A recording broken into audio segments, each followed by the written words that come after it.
In the early 21st century, a third world war erupts and devastates the entire world. The survivors establish a city called Libria, governed by the oppressive Tetragrammaton Council. This totalitarian regime enforces daily injections of Procyon-2 on all citizens, suppressing emotions and enforcing obedience. Anything that might evoke feelings, such as art and pets, is strictly prohibited. Those who defy these laws by indulging in such things are labeled sense offenders and face execution, as the council blames those who experience emotions for causing conflicts and wars. To ensure compliance, the council forms a group of highly trained warriors called Clerics, skilled in the martial art of gun kata. Beyond the city lies an abandoned zone called the Nether, where most illegal activities occur. Currently, Clerics John and Errol, along with their special team, are conducting a raid to combat the latest rebel group known as the Underground. The team encounters rebels barricaded in a building, engaging in a firefight outside. John, armed with guns in both hands, ventures inside and waits in the darkness, allowing the rebels to fire upon him without injury. When the gunfire ceases, John uses his gun kata technique, leveraging geometry and psychology to strike with precision and remain out of the line of fire, eliminating all the rebels. Upon searching the building, they uncover a vast collection of illegal art, including the Mona Lisa. After confirming their authenticity with a scanner, John orders his team to incinerate the artwork. During their return to headquarters, John notices that Errol has taken a book and inquires about it. Errol explains that the team tends to leave a thing or two behind, so he'll log this evidence himself to avoid trouble with the records. Meanwhile, in the city, the leader Father appears on screens everywhere, reminding people to take Procyon and that they've achieved peace thanks to the system, which gets him a cheer from the public. Father always appears on the screens, but nobody has seen him in person in a long while. When John arrives at headquarters, he immediately goes to see Vice Consul DuPont to give his report, which earns him high praise. DuPont wonders how a cleric has learned so well to sense when someone feels strong emotions. So John explains he's learned to think like his enemies. Then DuPont asks him about his family, and John very coldly tells him that his wife was arrested and incinerated for being a sense offender some years ago. DuPont scolds him for it, saying a cleric should be able to tell his own wife is a criminal. Afterward, John looks at a recording of the car and notices Errol acting suspiciously. He goes to look at the records and discovers Errol hasn't been logging any kind of evidence for weeks, including today's book. He decides to return to the Nether to look for him and finds him reading the book inside an abandoned church. When John confronts him, Errol laments that people have lost everything that makes them human. And when John points out that there is no war or murder now, Errol admits that he'd gladly pay the price to make humans feel emotions again.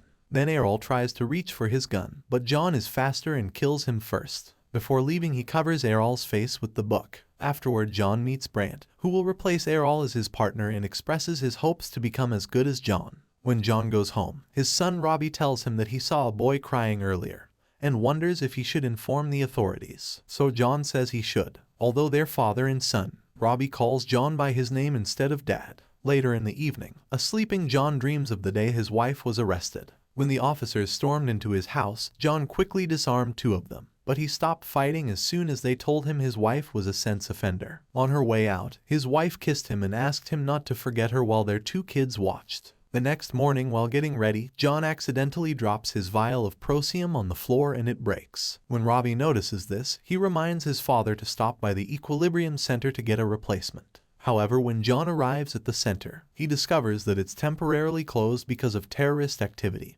and that people must go to the center in another sector to get their supply. At that moment, Brant comes to pick him up for a mission, so John decides to go with him without telling him about his lack of today's Procyon. Then John and Brant go to see a woman named Mary and raid her house. John pushes Mary against the mirror, but he freezes when he's reminded of his wife. Luckily, he recovers fast, and after Brant destroys the mirror because of its artistic frame, the officers demolish a wall to find a room filled with illegal objects. A desperate Mary takes a gun from an officer and aims it at John, so Brant tries to shoot her. However, John stops him, saying they can use her to get information about the underground. Afterward, Mary is taken to headquarters for interrogation. John asks her about the other rebels, but Mary ignores the questions and instead asks John about his purpose for living. John says his purpose is to keep their society running well, but Mary points out that it's circular logic. His purpose is only living to continue his existence. Before leaving, John watches the training of the recruits to put his mind at ease. John does his injection and watches how Errol's body is incinerated. However, he wakes up realizing it was a nightmare. Feeling strange, he runs to the window and peels away the tint on the glass, allowing him to watch the sunrise for the first time. Such a beautiful sight makes him feel lots of emotions like awe, and when he realizes this,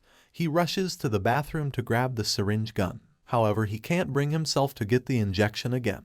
Then John leaves for work, but before entering headquarters, he drops a bunch of prosium. He also takes off his glove and brushes his hand against another person's just to know how it feels. In the office, he notices all desks are exactly the same and starts rearranging his things. Brant sees this and asks him what's going on, but John tells him that he's just optimizing his space. Their next mission is to go after some sense offenders in the Nether. As they raid the place, the officers get stuck in a vicious gunfight against the rebels. A man tries to attack John, so Brant shoots the guy. When John catches the guy, he accidentally stares into his eyes and sees the life leave the body. Upset by the things he's noticing now, he immediately drops the body, only to feel worse when he notices the blood on his hands. While the officers kill all the rebels, John discovers a secret room filled with illegal things and decides to take a closer look. He finds a vinyl record of Beethoven's Ninth Symphony and plays it while looking at a snow globe.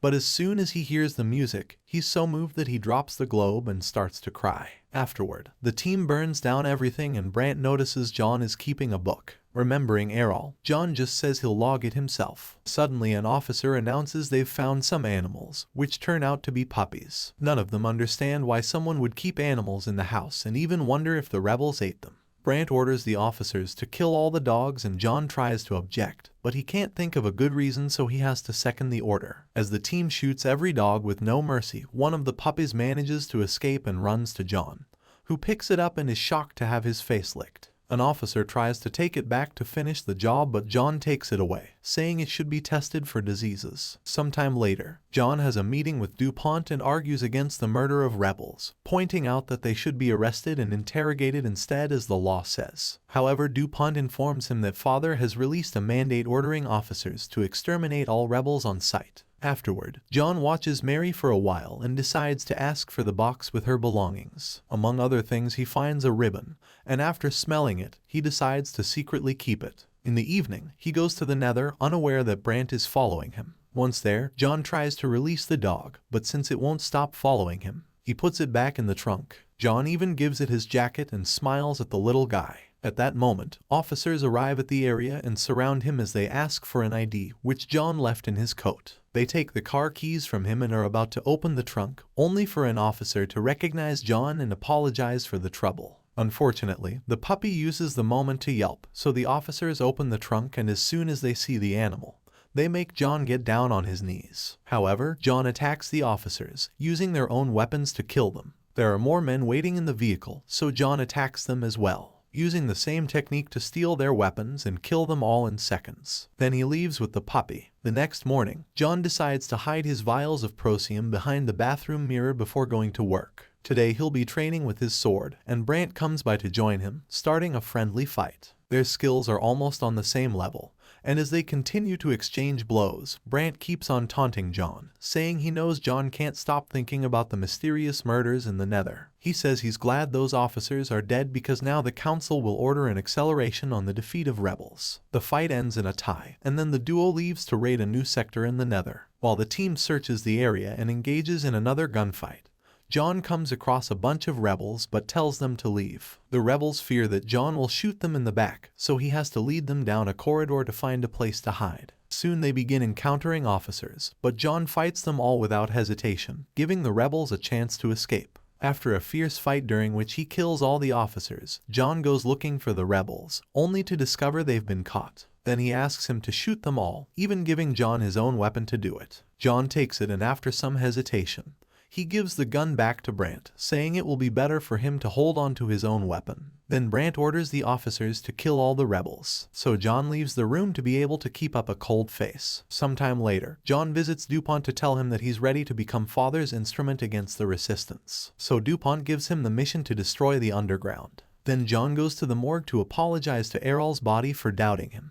He also checks out Errol's belongings and discovers he had a lot of pictures. The one with the word freedom on it gets John's attention. He rushes to see Mary to ask her about Errol, and when she denies knowing him, John reveals the picture, which shows Mary and Errol had been together. Since Mary still won't talk, John tells her he killed Errol, causing Mary to grab a pen and jump on him to stab him. John blocks the attack before pinning her down and gently touching her face, being affected by her face because he's reminded of his wife. After looking more at the picture and the word written on it, John remembers a place called Freedom Reading Room where a teacher reads the manifesto to young men. John visits the place and kicks all the students out before threatening the teacher until he learns that Errol came often here to meet with a man named Jurgen. Getting an idea, John breaks down the shelves by throwing the teacher against them and comes across Jurgen, who says the rebels have been watching John. Afterward, Jurgen takes John to the underground, where rebels are keeping a secret life filled with beautiful objects. John is put on a polygraph to make sure he's feeling emotions, and as soon as Jurgen mentions, Jurgen admits he knows John has Mary's ribbon and tells him his feelings will only be satisfied if he allows himself to fall for her. But John points out that Mary will be incinerated the next day.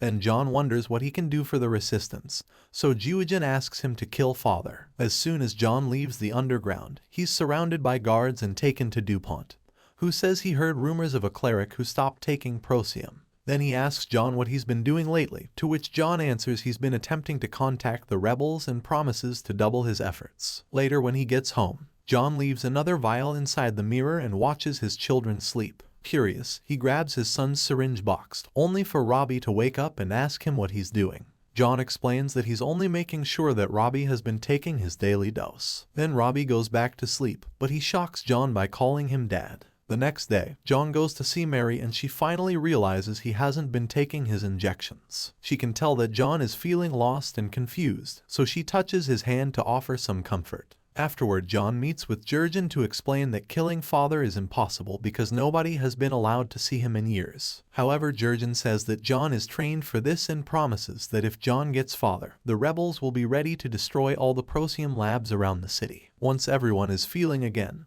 then human nature will win their fight. John agrees to try, and before he leaves, Jurgen warns him not to watch Mary's execution because it'll only make it harder for John. When John returns to the office, he ends up seeing the preparation for the execution on the screens, and this inspires him to look for the footage of his own wife's death. John feels awful when he sees himself on the video, not having a single reaction over the fact his wife was being burned alive. Wanting to make up for his mistake, John runs to the incineration room to save Mary. Unfortunately, by the time he gets there, Mary is already inside the chamber and the machine turbines have already been started. They can't be opened now because if they are, the turbines will cause an explosion on the streets. John tries his best to hold back his tears as Mary dies, but eventually he can't take it anymore and runs outside to have a breakdown. At that moment, Brandt arrests him, and after beating him up in front of everyone, he takes him to DuPont. Brandt says that John has been involved with Mary and that he was the one who killed the officers in the Nether. However, John reminds DuPont about his mission to expose the traitor among the clerics and claims that Brandt is the man they're looking for. DuPont proceeds to check the gun that killed the officers, and it appears to be Brandt's weapon. Confused, Brandt looks at the gun he's carrying and discovers it's John's because he switched them the other night. To cover this up, John tells DuPont that Brandt took his firearm when he arrested him. DuPont orders the men to take Brandt away for judgment, but he also informs John that the law still requires for a team to search his house. John pretends to be fine with this and comments that he's disappointed that he hasn't still met Father despite being an instrument for the destruction of the underground. Afterward, John runs back home to take the hidden vials, but when he moves the mirror he finds the space empty. At that moment, Robbie reveals he took the vials before the officers could find them to protect his dad, and confesses he and his sister have stopped taking their injections since their mother's death. John gives them his blessing before leaving. Moments later, John meets up with the rebels to start a plan. He calls the council and informs them he's located the underground. Soon the officers come to arrest all the rebels, and John is considered a hero worthy of meeting with Father. On the day of the meeting, the council makes John go through a test first. They make him hand in his weapons and connect him to a polygraph before asking him for the easiest way to take away a weapon from a cleric. Suddenly, Brandt shows up and whispers you ask him for it. Then Father appears on a screen, explaining that Brandt's arrest was part of an old plan. For years, Father had been attempting to infiltrate the underground but realized he needed someone who could think and feel like the rebels. Father discloses that John was the only man capable of this, then reveals his true identity. He's DuPont. DuPont has been using recordings to conceal the fact that the real Father passed away many years ago. The council elected him to carry on Father's legacy and traditions. Enraged by this deception, John swiftly draws hidden guns from his sleeves and eliminates everyone with his remarkable skill. He confronts DuPont, vowing to come after him and shooting the screen. John proceeds to go on a rampage, taking down any guards who dare to obstruct his path, leaving a trail of destruction. Upon reaching DuPont, Brandt, his bodyguard, stands in his way. John dispatches more guards before engaging in a serious fight with Brandt, who wields a sword. Unlike their training, John fights with full intensity and swiftly defeats Brandt with a few precise strikes. Next, DuPont seizes a gun and attacks John, who acquires a weapon from a fallen guard and defends himself. Although DuPont is a skilled fighter and initially holds his ground, John soon gains the upper hand, ultimately defeating him and taking his gun. Despite DuPont's desperate pleas for mercy and his confession of feeling emotions, John coldly shoots him in the head without remorse. Before leaving the building, John destroys the machines broadcasting Father's messages. The rebels interpret this as a signal and promptly initiate bombings on Procyon factories throughout the city. The local population realizes it's time to stand against the oppressive system. Remember to subscribe and enable notifications for more content like this. Thank you for watching.